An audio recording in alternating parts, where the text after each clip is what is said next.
Bharti news सीधा सटीक और निष्पक्ष। Good evening and welcome. You're watching Bharti News. I'm Vansh Wadhawan and let's have a look at the top news stories of the day, starting with national headlines. IMA holds nationwide hunger strike in solidarity with protesting Bengal junior doctors today. The hunger strike will be spearheaded by the IMA Junior Doctors Network and Media Student Network in solidarity with the protesting West Bengal doctors. The IMA has also urged the West Bengal government to accept their demands. The Indian Medical Association has announced a 24-hour hunger strike in solidarity with West Bengal junior medics on October 15th. The hunger strike will be held by IMA's Junior Doctor Network (JDN) and supported by IMA's Action Committee. With the hunger strike, IMA has pitched the slogan "Suno Bengal, Suno Bharat" to resonate and amplify the demands of junior medics in West Bengal who have been on fast onto death for the last 11 days. They are demanding justice for the postgraduate resident doctor of the RG Kar hospital who was brutally raped and murdered, and her naked body was found inside the hospital premises. A day after Centre's Air Pollution Control Panel for Delhi NCR direction, the state government in the region on Tuesday implemented the first stage of the Graded Response Action Plan (GRAP) as the capital's air quality remained poor on the third consecutive day. According to the Central Pollution Control Board, Delhi's air quality index reached 224 on Sunday after the Shera. On Monday, the pollution level also reached 234, which falls in the poor category. Given this, instructions have been given to implement GRAP 1 in Delhi this year as well. It is being implemented today. Along with this, many things have also been banned in the capital, including burning of garbage in open, limiting the use of diesel generators, and banning the use of coal or firewood in restaurants. GRAP 1 is implemented when the AQI of the city crosses 200. Coming to international news, Netanyahu assures US that Israel would not strike Iran's nuclear or oil facilities. Netanyahu's unusually moderate stand has signaled that Israel wants to conduct limited counterstrike to avoid a full-scale war in the region.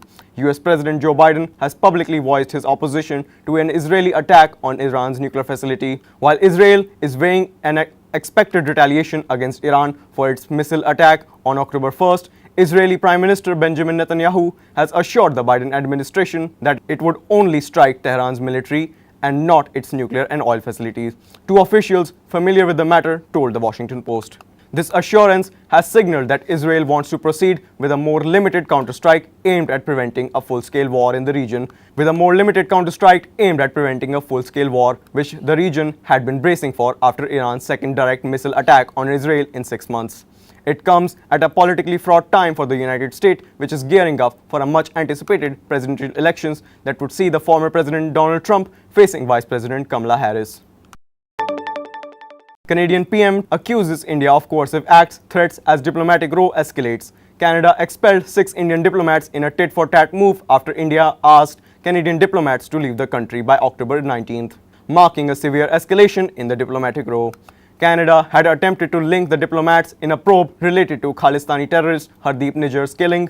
The ongoing diplomatic row between India and Canada over the death of the Khalistani terrorist Hardeep Singh Nijjar witnessed a major escalation on Monday as the government of India expelled 6 Canadian diplomats, hours after recalling the Indian High Commissioner and some other officials from Canada. This comes in response to Canada's attempt to link Indian High Commissioner Sanjay Kumar Verma and other diplomats to probe into Nijjar's killing. Coming to sports news, New Zealand dealt huge blow ahead of Test series against India. Key pacer ruled out the 3-match Test series between India and New Zealand is set to get underway on October 16th at M. Chinnaswamy Stadium in Bengaluru. Ahead of the opening Test match, the visitors have been dealt a huge blow as their key pace bowler has been ruled out of the entire series. New Zealand pace bowler Ben Sears has been ruled out of the 3-match Test series against India due to a knee injury. Interestingly, Sears didn't even travel with the squad that departed for India last week as the scans revealed a tear to his meniscus.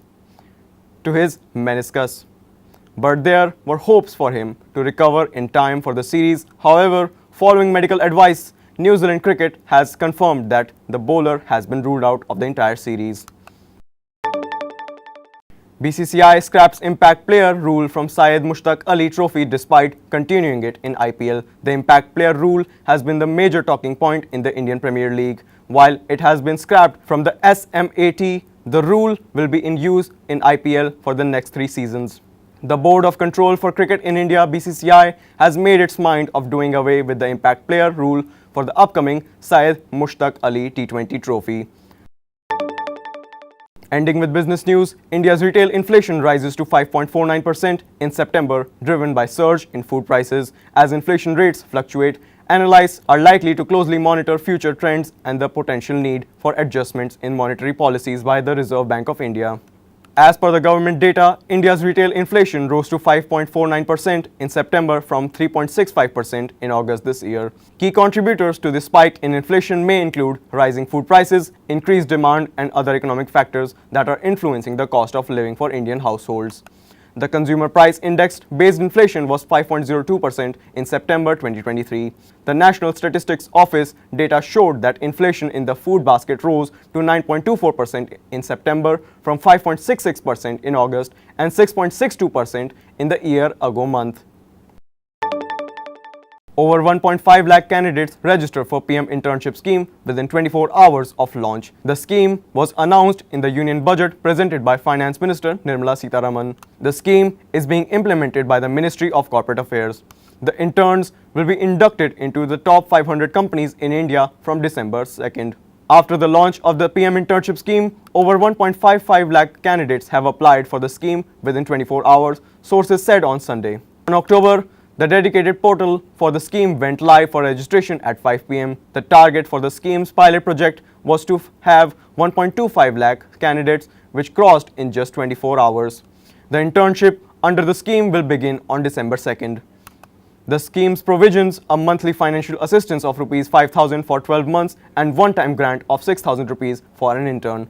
So that concludes our news bulletins for today. Thank you for joining us. Stay tuned to Bharti News for continuous news coverage and more updates. Wishing you a good evening and a great night ahead. Thank you.